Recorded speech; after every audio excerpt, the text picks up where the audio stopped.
July 21, 1944, 1440 hours, an airfield near Foggia, Italy. 16 B-24 Liberator heavy bombers sit in dispersal areas along the taxiway, engines silent. Crews stand in small groups near their aircraft, flight gear on, Westlife vests fastened. The afternoon heat is intense. No wind. The air smells of aviation fuel and hot metal. Captain Robert Hendricks stands beside the lead aircraft, a clipboard in his left hand. He is 26 years old. He commands the 719th Bombardment Squadron, part of the 449th Bombardment Group. His crew is already aboard the aircraft, running pre-flight checks. The bombardier is in the nose. The navigator is at his table. Waist gunners are testing there. 50 caliber machine guns. The mission has been briefed.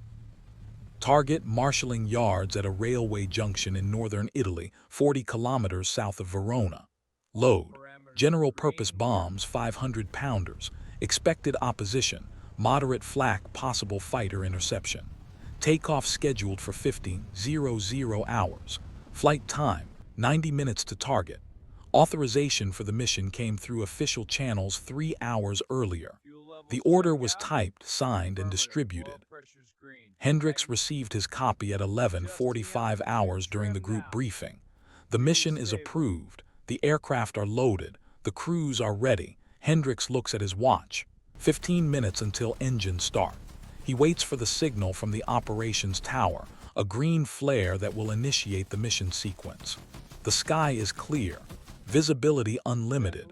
Conditions are optimal. The flare does not appear. Hendricks continues to wait. The 449th Bombardment Group had been operating from Foggia since January 1944. The group flew strategic bombing missions across Italy, Austria, southern Germany, and the Balkans. Targets included oil refineries, aircraft factories, transportation hubs, and military installations. The group's mission was to disrupt Axis war production and logistics. The railway junction targeted for July 21 had been identified by intelligence as a critical node for German supply lines supporting forces in northern Italy. Trains carrying ammunition, fuel, and reinforcements pass through this junction daily. Destroying the marshalling yards would disrupt transport for weeks and force the Germans to reroute supplies through less efficient channels. The mission had been planned for 5 days. Weather over the target had been poor earlier in the week, cloud cover preventing visual bombing. By July 20, forecasts indicated clearing conditions. The mission was scheduled. Aircraft were assigned. Crews were notified. Hendricks had flown 23 combat missions since arriving in Italy in March. He was experienced and competent. His crew was stable. Most had flown together since training in the United States. They trusted each other's skills. The bombardier had a reputation for accuracy. The navigator rarely miscalculated routes. The briefing that morning had been routine. The intelligence officer described the target using reconnaissance photographs. The operations officer outlined the flight plan, altitude, formation, and timing. The weather officer confirmed favorable conditions. The group commander emphasized the importance of destroying the marshalling yards and wished the crews success. After the briefing, crews proceeded to their aircraft. Ordnance personnel had loaded the bombs overnight. Armorers had loaded ammunition for the defensive guns. Ground crews had fueled the aircraft and completed maintenance checks. Everything was prepared according to standard procedure. At 14:00 hours, crews began boarding. Pre-flight checklists were completed. Engines remained cold. The final step before engine start was the authorization signal from the tower, a visual confirmation that all aircraft were ready and the mission could proceed. Hendricks stood outside his aircraft because the temperature inside was unbearable while the engines were off. He preferred to wait on the ground until the last possible moment. Other crew commanders did the same. They stood in the shade of wings, smoking, checking watches, waiting. Army Air Force's doctrine for heavy bomber operations emphasized precision, timing, and coordination. Missions were planned with specific takeoff times to ensure formations assembled properly and arrived over targets when conditions were optimal. Deviations from scheduled times could compromise the entire operation. Hendricks understood the sequence. At 14:55 hours, the green flare would fire from the control tower. Crews would board immediately. Engine start would commence at 15:00. Taxiing would begin at 15:10. Takeoff would proceed sequentially, lead aircraft first, followed by the rest of the formation at 30-second intervals. Assembly over the field would take 20 minutes. The formation would then proceed to the target. The bombardier in Hendricks's crew was Lieutenant Paul Dietrich. He had been trained at Bombardier School in New Mexico. He understood the Norden bomb sight, its mechanics, its capabilities, its limitations. He knew how to calculate drift, adjust for wind, compensate for altitude. His accuracy record was above average. He had hit primary targets on 17 of his previous missions. The mission against the marshalling yards required visual bombing. The Norden site could not function effectively through clouds. Clear conditions were essential. The forecast for the target area was favorable. Scattered clouds at 12,000 feet, visibility 10 miles. The bombing altitude would be 22,000 feet, well above any obstruction. Defensive measures were planned. Fighter escort would accompany the formation to the initial point, then depart to engage any intercepting German fighters. The bombers would rely on formation defensive fire if attacked. Each B-24 carried 10.50 caliber machine guns. A tight formation could generate overlapping fields of fire that deterred fighter attacks. Expected opposition at the target was moderate. Intelligence estimated 12 to 15 heavy flak guns protecting the marshalling yards. Flak bursts would be concentrated at bomber altitude. The standard procedure was to maintain formation, complete the bomb run, and exit the target area as quickly as possible. Evasive action before bomb release would compromise accuracy. Hendricks had briefed his crew on these points. They understood the risks and the procedures. The mission was dangerous but not exceptionally so. The target was significant but not unprecedented. The operation was routine within the context of strategic bombing in mid-1944. At 14:50 hours, crews began moving toward their aircraft, anticipating the signal. Hendricks climbed the ladder to the flight deck and settled into the pilot's seat. His co-pilot, Lieutenant James Novick, sat to his right. The flight engineer stood between them, ready to assist with engine start. Hendricks looked toward the control tower, a half-mile distant across the field. He waited for the green flare. The scheduled time approached, 14:55, then 14:56. No flare appeared, 15:00 hours. The scheduled engine start time, no signal from the tower, no flare, no radio communication. Hendricks remains in his seat, hands resting on the control yoke. Novick glances at him. Hendricks does not respond. He watches the tower. Minutes pass.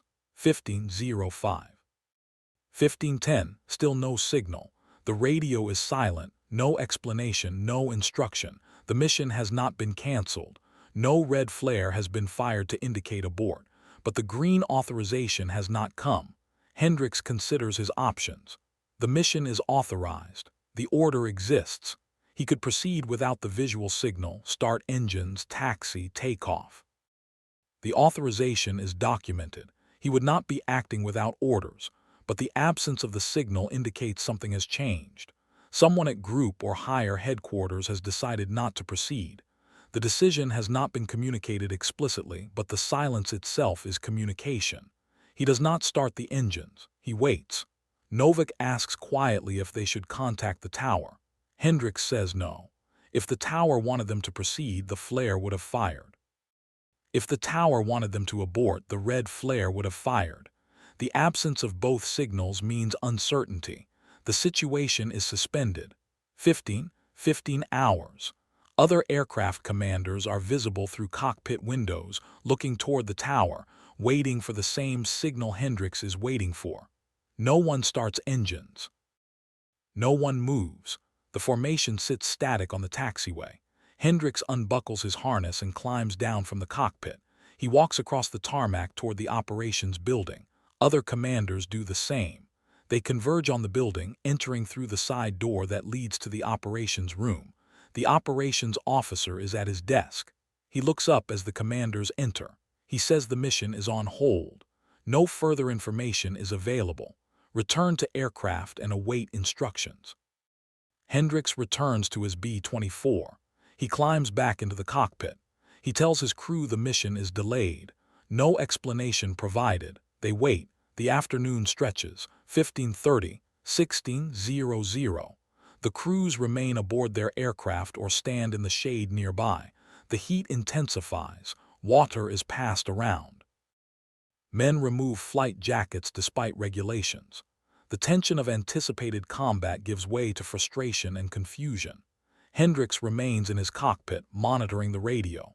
Occasional transmissions crackle through, routine communications from other units, whether updates, administrative traffic, nothing regarding his mission. The target remains valid.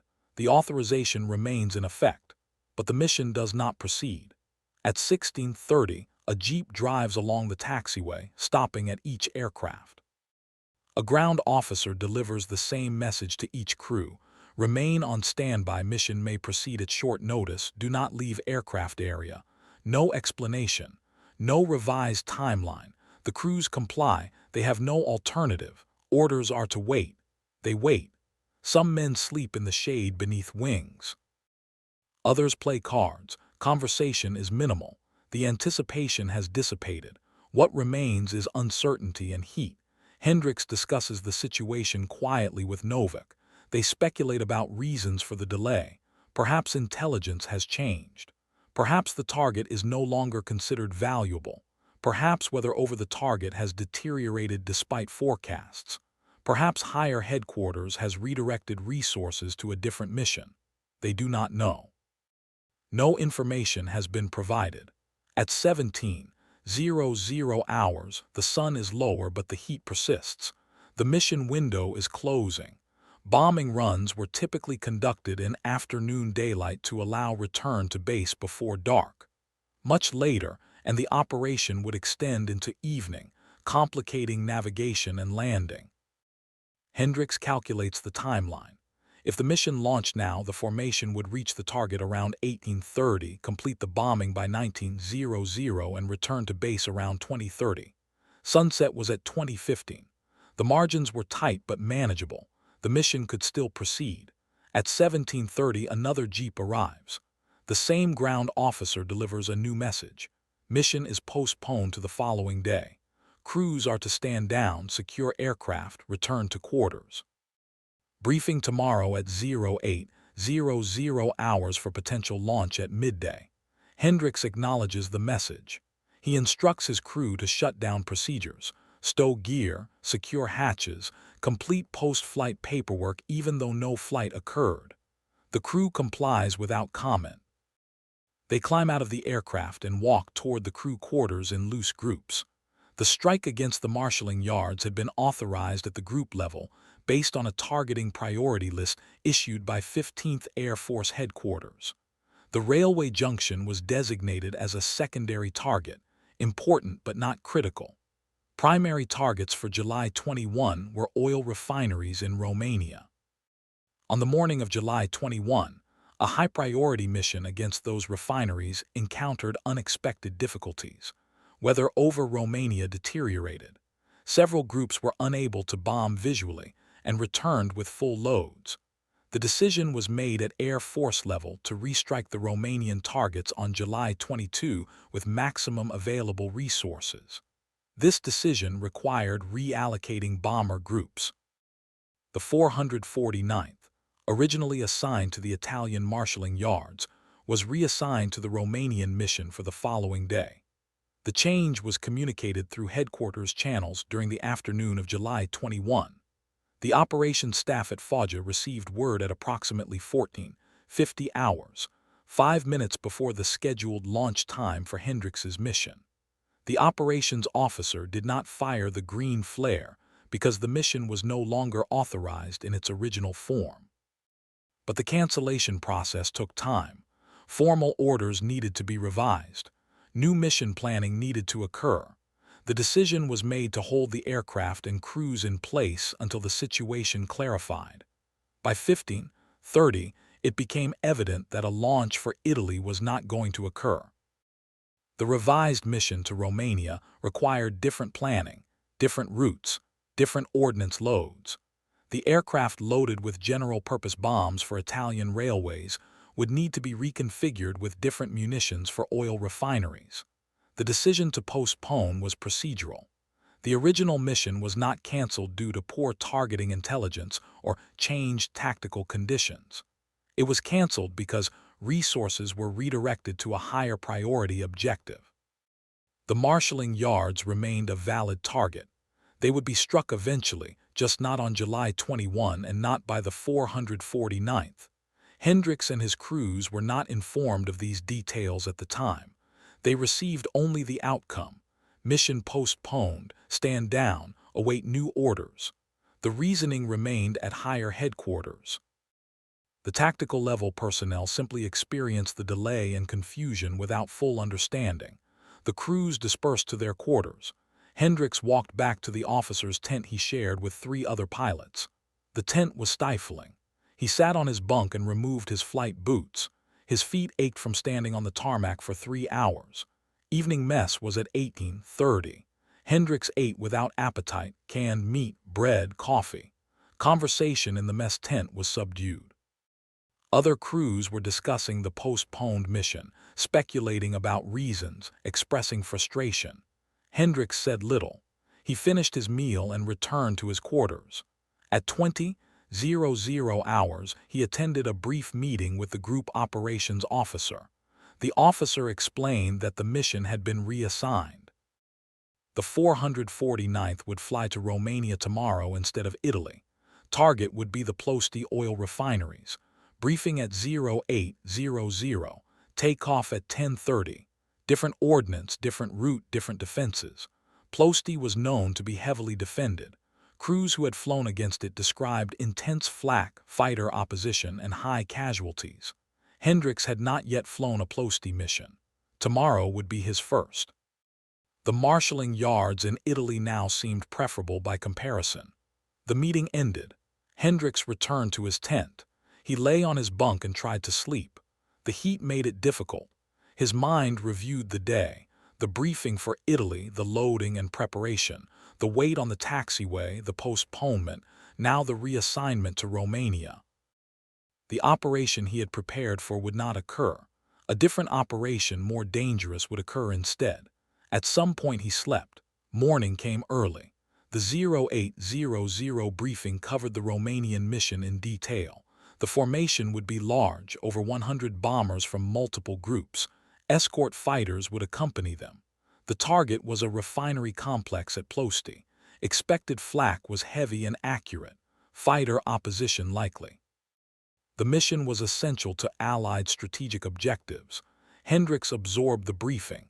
He prepared again, different mindset, different target, different risks. The Italian mission receded into irrelevance. What mattered was the mission ahead. At 10:30 hours on July 22, the formation took off for Romania.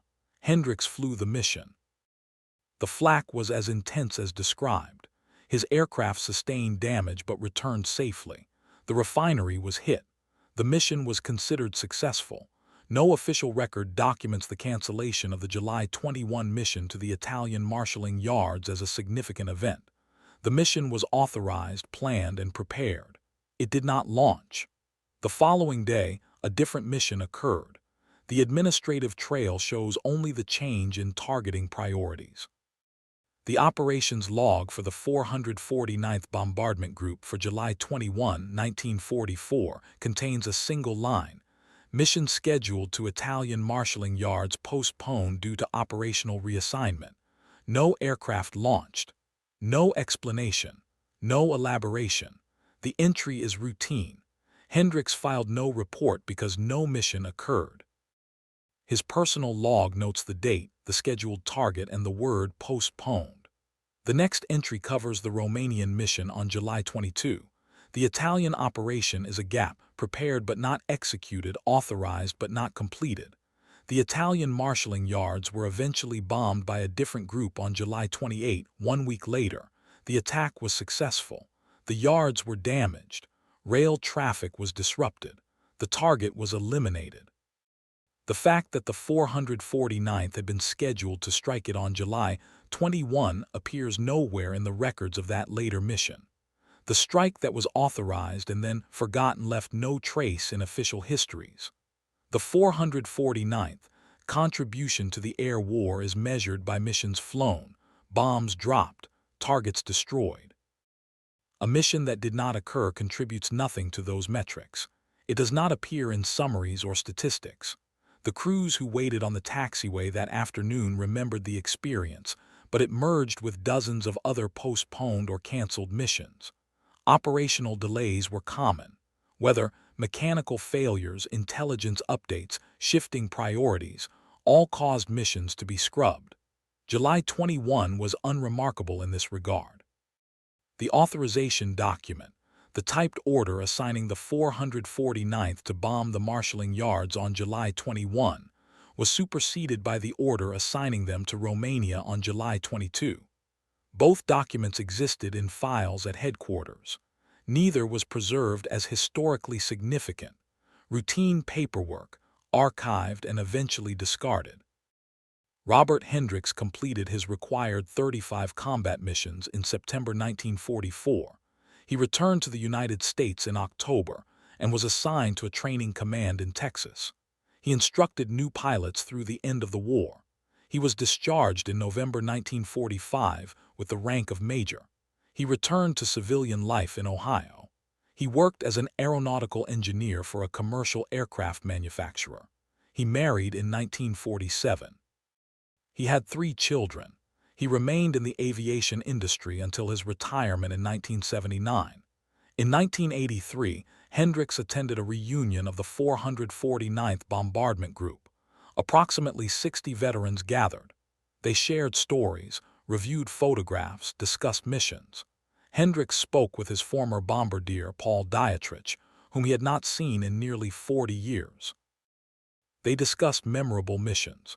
Dietrich mentioned the Romanian refineries, the intensity of the flak, the difficulty of the bombing run, the satisfaction of seeing the target burn. Hendricks agreed. They did not discuss the Italian marshalling yards or the mission that was authorized on July 21 and then postponed. The subject did not arise. It was not memorable enough to warrant mention. Hendricks died in 1996 at age 78. His military service records are archived with the National Personnel Records Center. They document his assignments, missions flown, decorations received. The record shows 24 combat missions completed, the 23rd being the Romanian refinery strike on July 22, 1944. The canceled mission to Italy does not appear because it did not occur. James Novick, Hendricks's co-pilot, left the service in 1946 and became a commercial airline pilot.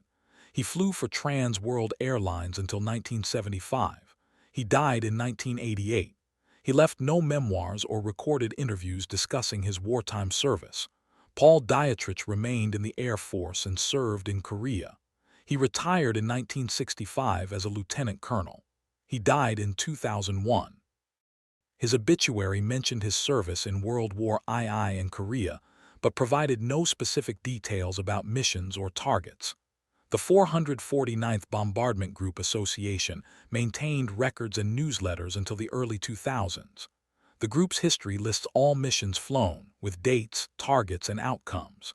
The Italian marshalling yards appear once, July 28, 1944, bombed by another group. July 21 is not listed as a mission date for the 449th. 16 B-24 bombers loaded with bombs that were not dropped. Crews prepared for combat that did not occur. An authorization given and then superseded. A green flare that was never fired. The mission existed as intention, preparation, and anticipation. It existed in briefings, in orders, in loaded aircraft and ready crews. Then it ceased to exist, replaced by a different mission to a different target under different circumstances. The strike against the Italian marshalling yards on July 21, 1944 was authorized. It did not happen. The reason was procedural. Operational priorities changed. Resources were redirected. The decision was made at levels above the crews who waited on the taxiway. Those crews experienced only the outcome. Wait, then stand down, then prepare for something else. The marshalling yards were bombed later by others. The target was destroyed. The objective was achieved. The fact that the 449th had been designated to strike it first became irrelevant. The authorization that was forgotten had no lasting consequence. Robert Hendricks stood beside his aircraft that afternoon, waiting for a signal that never came. He did not know why. He did not need to know. His function was to execute orders. When orders changed, he executed the new orders. The mission he prepared for dissolved. The mission he flew the next day took its place. The war continued. Targets were struck. Bombs were dropped. Missions were flown. Some were authorized and completed. Some were authorized and canceled. The distinction mattered only in the records, lines on a page indicating what occurred and what did not. The strike that was authorized and then forgotten left nothing behind except absence. No battle report, no damage assessment, no casualties, no outcome. Only the gap between preparation and execution, between authorization and action, between what was planned and what was done. The silence is complete. The mission does not exist in history because it did not occur. Authorization without execution is nothing. The bombers sat on the taxiway. The signal did not come. The war moved on.